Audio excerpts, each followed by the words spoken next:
নমস্কাৰ জনাইছো সকলোকে যিয়ে মোৰ ভিডিঅ'টো বৰ্তমান চাই আছে। মই ইয়াৰ আগৰ ভিডিঅ'ত জনাইছিলো আপোনালোকক যে কেব কি হয় আৰু কেবৰ কিয় বিৰোধিতা কৰিব লাগে মই আপোনালোকক জনাইছিলো। সো এই ভিডিঅ'টো মই বনোৱাৰ আজি এটা বেলেগ উদ্দেশ্য আছিল যে বৰ্তমান আপোনাৰ পলিটিকেল ডিপাৰ্টমেণ্ট দিছপুৰৰ ফালৰ পৰা এখন নটিচ আহিছে, যিখন নটিচত জনাইছে যে 11 ডিচেম্বৰ মানে বৰ্তমান আজিৰ 7 বজাৰ পৰা কাইলৈৰ 7 বজালৈকে 24 ঘণ্টাৰ বাবে কি হৈছে তেওঁলোকে বাতিল কৰিব ইন্টাৰনেট সেৱা। আৰু কোন কোন ঠাইত বাতিল কৰিব মই আপোনালোকক জনাই দিছো যে লখিমপুৰ, ধেমাজি, তিনিচুকীয়া, ডিব্ৰুগড়, শিৱসাগৰ, যোৰহাট, গোলাঘাট, কামৰূপ আৰু কামৰূপ মেট্ৰ' এইকেইখন ডিষ্ট্ৰিক্টত কি কৰিছে ইন্টাৰনেট সেৱা বন্ধ কৰিব বুলি জনাইছে।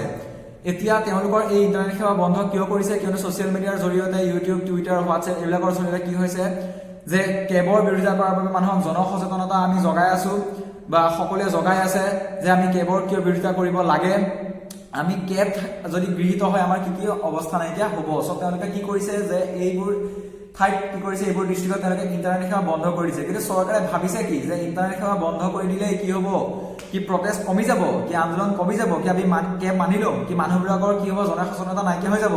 তেনেকুৱা নহয়, সিহঁতে বহুত ভুল ভাবিছে। সো ভিডিঅ'টো যিমান পাৰে সোনকালে শ্বেয়াৰ কৰক, কিয়নো যিবোৰ ঠাইত বৰ্তমান ইন্টাৰনেট চলি আছে সেইবোৰ ঠাইতো ইন্টাৰনেট বন্ধ হৈ যোৱাৰ সম্ভাৱনা আছে। সো মানুহৰ জনসচেতনতা জগোৱাত মই ভাবো ভিডিঅ'তে 1% হলেও হেল্প কৰিব। সো এতিয়া দ্বিতীয় কথা হ'ল যে মই আপোনালোকক ভিডিঅ'টো জনাইছিলো কালি যে আমাক চৰকাৰে জনাইছে যে খুব কম সংখ্যক মানুহে অসমত সোমাব বা 5 লাখ বুলি তেওঁলোকে জনাইছে। এতিয়া তেওঁলোকে লিখিতভাৱে দিছে যে 5 লাখ বুলি কৈছে, কিন্তু কিমান মানুহ সোমাব আপোনালোকে হয়তো জানে যে অবৈধভাৱে কিমান মানুহ বৰ্তমানে অসমত সোমাই আছে আৰু ভৱিষ্যতে কিমান কাল মানুহ অসমত সোমাবগে। তো তেওঁলোকে লিখিতভাৱে দিছে যে নগাঁও সোমাব 40,000, বৰপেটাত সোমাব 30,000, কাছাৰত সোমাব 30,000, ধুবুৰীত সোমাব 15,000, কামৰূপত সোমাব 10,000। মই আৰু বাকী ডিষ্ট্ৰিক্টৰ কথা ক'বলৈ নাযাওঁ, ইয়াত আপোনালোকে দেখা পাব যে কিমান মানুহ কিমান ঠাইত সোমাব বুলি তেওঁলোকে কৈছে। কিন্তু 5 লাখ মানুহ সোমাব বুলি কৈছে অসমত, কিন্তু এইটোত কিমান ফাঁকি কথা কৈছে সিহঁতে নিজে গম পাইছে যে অসমৰ মানুহ ইমান বুৰ্বক হৈ থকা নাইকিয়া। অবৈধভাৱে ইহঁতে 5 লাখ সোমাব, 5 লাখ নহয়, অবৈধভাৱে বহুত মানুহ সোমাব। অবৈধভাৱে 5 লাখ নহয়, অবৈধভাৱে বহুত লাখ মানুহ অসমত সোমাব, যিয়ে নেকি আমাৰ তেজ শুহি খাব। সো লিখিতভাৱে সিহঁতে যে এইখিনি দিছে ভাবি চাওক অবৈধভাৱে কিমান মানুহ সোমাব। এতিয়া আপোনাৰ ঠাইত যদি 40,000 50,000 অবৈধ মানুহ সোমায় আপুনি কি মানি ল'ব নেকি? যদি আপোনাৰ গাত প্ৰকৃত অসমীয়াৰ তেজ আছে তেনেহ'লে আপুনি সেই মানুহখিনিক কেতিয়াও আপোনাৰ ঠাইত সোমাবলৈ নিদিয়ে। সেই যাতে মানুহখিনি সোমাব নোৱাৰে তাৰ আগে ভাগে আমি এই কেবখনৰ বিৰোধিতা কৰা উচিত। এই কেবখন যাতে গৃহীত হ'বই নোৱাৰে তাৰ আগে ভাগে আমি আন্দোলন কৰা উচিত। বহুত ঠাইত আমাৰ গোটেই সমগ্ৰ অসমত এতিয়া আন্দোলন চলি আছে। সো নিজেও আমি সকলোৱে এই আন্দোলন কৰি আমি এই কেবখন যাতে গৃহীত নহয় তাৰ বাবে আমি কি কৰিব লাগে, জোৰ দিব লাগে, চৰকাৰক আমি তাৰ বিৰোধিতা কৰিব লাগে। এতিয়া লিখিতভাৱে যে সিহঁতে দিছে যে আপোনাৰ ঠাইত আজি ধৰি লওক 50,000 মানুহ সোমাব, আপোনাৰ ঠাইত আজি 60,000 মানুহ সোমাব। আপুনি ভাবি চাওক আপোনাৰ নিজৰ আপোন ঠাইখনত যেতিয়া অসমৰ কথা ক'বলৈ নিছে, আপোনাৰ নিজৰ ডিষ্ট্ৰিক্টখনত, আপোনাৰ নিজৰ গাঁওখনত যেতিয়া বাহিৰা মানুহ সোমাব আপোনাৰ ভাল লাগিব, আপুনি থাকিব পাৰিব? ভাবি চাওক, সিহঁতে কৈছে 5 লাখ, কিন্তু কিমান লাখ মানুহ সোমাব আমি ভাবিবও নোৱাৰো। সো অকমান নিজৰ মাথাটো খটুৱাই চাওক, ঘৰত বহি নাথাকিব, যিমান পাৰে জনসচেতনতা জগাওক, ৰাস্তালৈ ওলাই আহক, প্ৰটেষ্ট কৰক যে আমি কেব নেমানো, চৰকাৰৰ ওপৰত জোৰ দিয়ক যে আমি কেব নেমানো। এতিয়া সিহঁতে যিমানে ক'লে, এতিয়া মই আপোনালোকক এটা কথা কওঁ যে এই বিলখন বৰ্তমানলৈকে গৃহীত হোৱা নাইকিয়া আৰু আমি এই বিলখন আমি কেতিয়াও গৃহীত হ'বলৈ নিদিওঁ। যদিহে এতিয়া বহুতে ভাবি আছে যে চবে প্ৰটেষ্ট কৰি আছে বিলখন হ'লে হওক নহ'লে মই মোৰ ঠাইত বৰ্তমান ঠিককৈ আছো, কিন্তু এটা আপোনালোকক কথা জনাই দিওঁ যে বিলখন যদি গৃহীত হয় কিমান ভয়ংকৰ পৰিস্থিতি হ'বলৈ গৈ আছে আপোনালোকে নিজেও নাজানে। যদিহে আমাৰ এই বিলখন যদিহে গৃহীত হৈ যায় তেনেহ'লে অসমীয়া সংখ্যালঘু হ'ব, আমি অসমীয়া ভাষী সংখ্যালঘু হৈ যাম। সিহঁত আমাতকৈ 2-3 গুণ মানুহ অসমত আহিব বাহিৰাকে, সো আমি অসমীয়া মানুহখিনি সংখ্যালঘু হৈ যাম। সিহঁতৰ ভাষিকবিলাক কি হ'ব, সংখ্যাগৰিষ্ঠ হ'ব। সিহঁতৰ ভাষা কোৱা মানুহবিলাকৰ সংখ্যা বাঢ়িব আৰু অসমীয়া ভাষা মানুহবিলাকৰ সংখ্যা কমিব। আমি কি আমাৰ অসমীয়া ভাষাটো মৰি যাবলৈ দিব লাগিব? যদি এইখন গৃহীত হৈ যায় অসমীয়া ভাষা মৰি যাব, আমাৰ জাতি মাটি ভেটি সকলো গুচি যাব। সো নিজৰ ভাষাটো ৰক্ষা কৰিবলৈ, নিজৰ মাটি ভেটি ৰক্ষা কৰিবলৈ প্ৰটেষ্ট কৰক।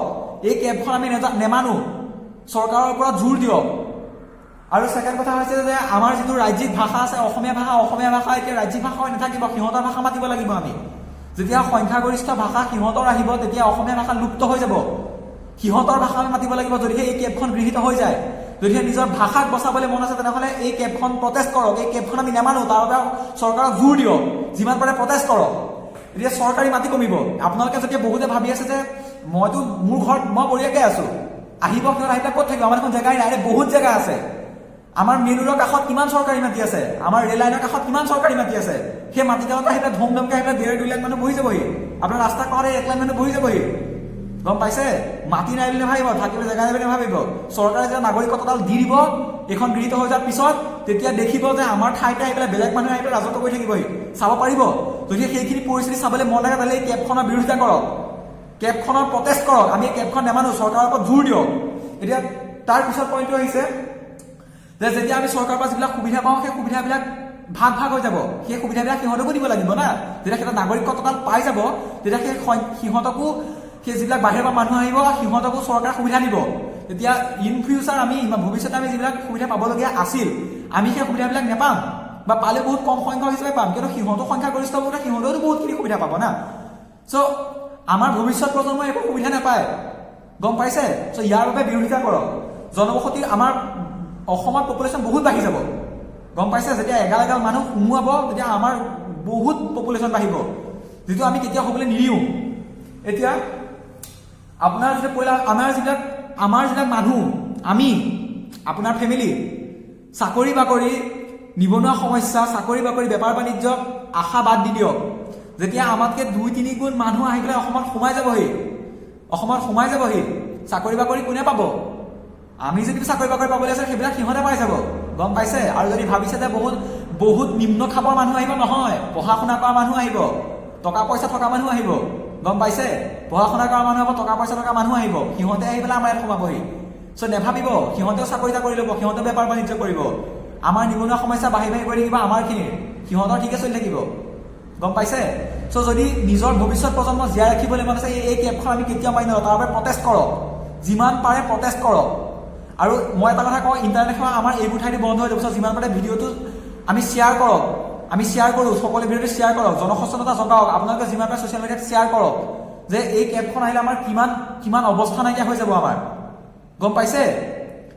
চ' তাৰ পিছৰ পইণ্টটো আহিছে যে ৰাজ্যখনৰ পৰিৱেশ বিনষ্ট হ'ব। অভিয়াছলি বিনষ্ট হ'ব, কিয়নো আমিতো যদি এখন একচেপ্টটো হৈ যায়, একচেপ্টটো হ'বলৈ নিদিওঁ, যদি একচেপ্ট হৈও যায়, হৈ গ'লেও কি হ'ব, আমাৰ আন্দোলন চলি থাকিব। আমাৰ স্বাধীনতাই কেতিয়াও এইখন চৰকাৰে মানি ল'বলৈ নিদিয়ে, বা আমি বাহিৰা মানুহ কেতিয়াও অসমত সোমাবলৈ নিদিওঁ। চ' আন্দোলন হৈ থাকিব। যদি আন্দোলন হৈ থাকে তেনেহ'লে ৰাজ্যখনৰ পৰিৱেশ কি থাকিব? যদি আন্দোলন হৈ থাকে। আৰু আমি এইবোৰ কেতিয়াও মানি নলওঁ, চৰকাৰে যিমানে যি নকৰক আমি এইবোৰ কেতিয়াও মানি নলওঁ। চব প্ৰটেষ্ট কৰক, সকলোৱে মিলি এক মাত দিয়ক। তাৰপিছত আহিছে যে NRC খন যে বনাই ইমান টকা চকা খৰচ কৰিলে, কাম টকা খৰচ কৰিলে। গাঁৱৰ ইমান সাধাৰণ মানুহ আছে যি NRC কি বুজিয়ে নাপায়, অত বস্তু জেৰক্স কৰি অৱস্থা নাইকিয়া কৰিছে মানুহবিলাকক, যে NRC ইটো দে সিটো দে, ইটো ভৰা সিটো ভৰা।